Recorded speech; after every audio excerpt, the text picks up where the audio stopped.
Vous arrive-t-il souvent de scroller sur les réseaux sociaux et de tomber sur de très beaux dessins d'artistes ?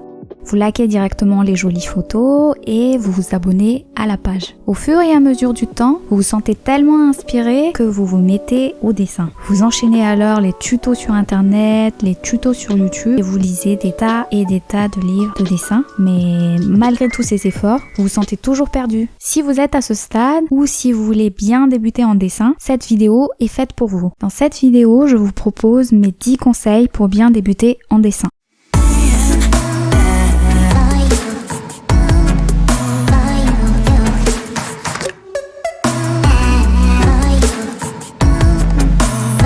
Conseil numéro 1, commencez par les bases. Contrairement à ce qu'on a l'habitude de voir, dessiner n'est pas copier d'après photo ou décalquer le dessin de notre artiste préféré. Dessiner, c'est avant tout raconter une histoire, et pour raconter une histoire, nous avons besoin de créer un personnage, de le mettre en mouvement, de le situer dans une scène. Pour pouvoir faire tout ça, nous avons besoin de bien connaître et de maîtriser les bases du dessin. Et quelles sont ces bases du dessin ? Ce sont la perspective, les formes simples, la construction, la proportion, la composition, la lumière, le contraste et la couleur. Conseil numéro 2, s'entraîner quotidiennement. Quand on apprend à dessiner, on entraîne notre cerveau à faciliter le travail œil-main. C'est l'entraînement de notre mémoire visuelle. Tout comme les sportifs de haut niveau, nous allons consacrer un peu de temps pour dessiner.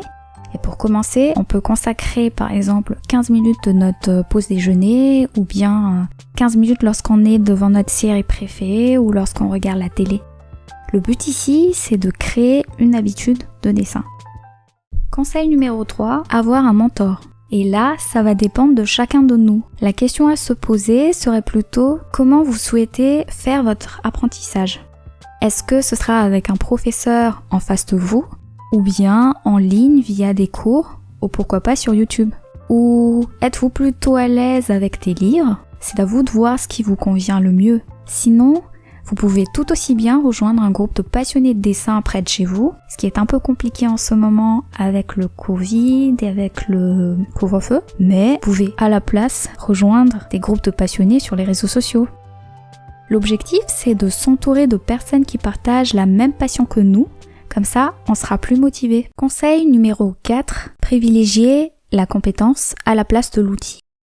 Quand on commence une nouvelle chose, nous sommes plus motivés à aller sur internet pour chercher le meilleur crayon, le meilleur carnet ou encore les meilleurs tutos, et j'en passe. On dépense beaucoup d'argent sur les outils alors que ce n'est pas du tout important. Voyez la situation comme si on apprend à cuisiner des plats à la maison. On commence par utiliser des ingrédients simples qu'on a dans le frigo avant de passer au travail des ingrédients plus raffinés et plus coûteux. Restons alors focus sur l'apprentissage du dessin.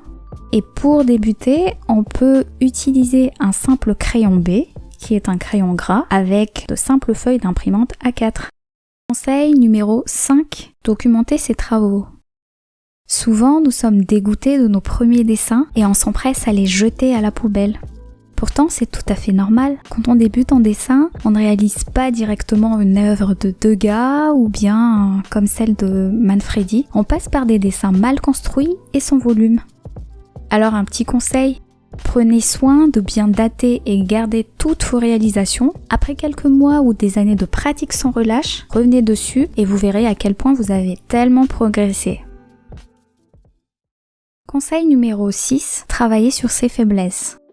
Vous savez quoi ? J'ai toujours évité l'étude de l'anatomie. Il y a un moment, j'avais envie de faire une illustration où le personnage se mettait en colère, mais j'étais tellement bloquée. Je n'arrivais pas à avoir l'expression qu'il fallait. Et là, vous allez me dire, mais quel est le lien entre la colère de son personnage et l'anatomie ? Eh bien, c'est tout simplement la compréhension des muscles. Si j'avais bien étudié l'anatomie, toutes les expressions du visage ne seraient pas difficiles à dessiner et j'aurais pu avancer plus rapidement. Ne faites pas comme moi. Prenez le temps de bien travailler sur les sujets difficiles puisque ça vous aidera tout au long de votre parcours.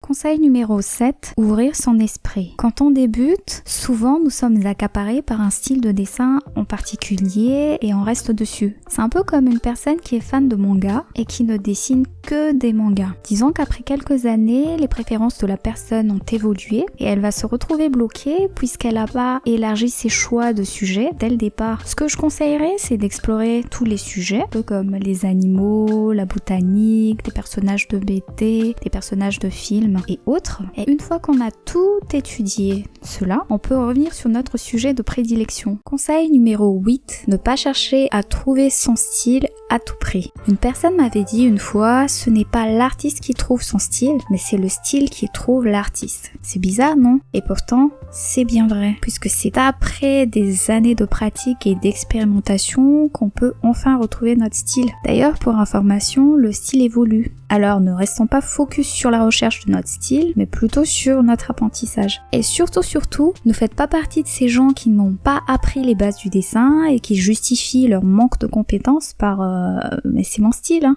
Conseil numéro 9, cultiver sa persévérance. Oui, vous allez faire des erreurs de perspective et des yeux disproportionnés, mais rassurez-vous, tous les grands artistes sont passés par là. Pour parvenir à réaliser ces belles œuvres, ils ont accumulé bon nombre d'échecs. N'ayons pas peur de faire des erreurs. C'est en faisant des erreurs et en apprenant de nos erreurs qu'on avancera dans notre apprentissage. Conseil numéro 10, cultiver sa patience. Apprendre le dessin peut paraître lent et fastidieux et être patient envers soi-même est hyper important. Ce n'est pas toujours facile, mais dites-vous que la patience finira toujours par être récompensée. Et quand on est passionné, le temps n'est pas un problème, n'est-ce pas? On a toute notre vie pour apprendre. Pour conclure, rappelons les 10 conseils pour bien débuter en dessin. 1. Débuter par les bases, à savoir la perspective, les formes simples, la construction, la composition, la proportion, la gesture, la lumière, le contraste et la couleur. 2. S'entraîner quotidiennement, même si ce n'est que 15 minutes par jour. 3. Avoir un mentor en présentiel, en ligne, via des livres ou via des groupes de passionnés près de chez vous ou sur les réseaux sociaux. 4. Privilégier la compétence et non pas l'outil. Et oui, ce n'est pas le crayon qui fait l'artiste. 5. Documenter ses travaux. Et là, il faut bien garder toutes nos réalisations, qu'elles soient belles ou qu'elles soient moins belles. 6. Ne pas esquiver ses faiblesses. 7. Ouvrir son esprit, ne pas se limiter à un seul sujet, mais à plusieurs sujets à la fois quand on débute. Et après, on peut revenir sur son sujet préféré une fois qu'on a tout maîtrisé. 8. Ne pas chercher à trouver son style à tout prix. 9. Être persévérant ou persévérante. Et 10. Cultiver sa patience. Voilà, c'était mes 10 conseils pour bien débuter en dessin. Si vous avez aimé la vidéo, mettez un like ou pourquoi pas vous abonner à la chaîne en passant, ça fait toujours plaisir. Et si vous avez d'autres conseils à partager, n'hésitez pas à les mentionner dans les commentaires pour que tout le monde puisse en profiter. Quant à moi, je vous dis à une prochaine vidéo et bonne création.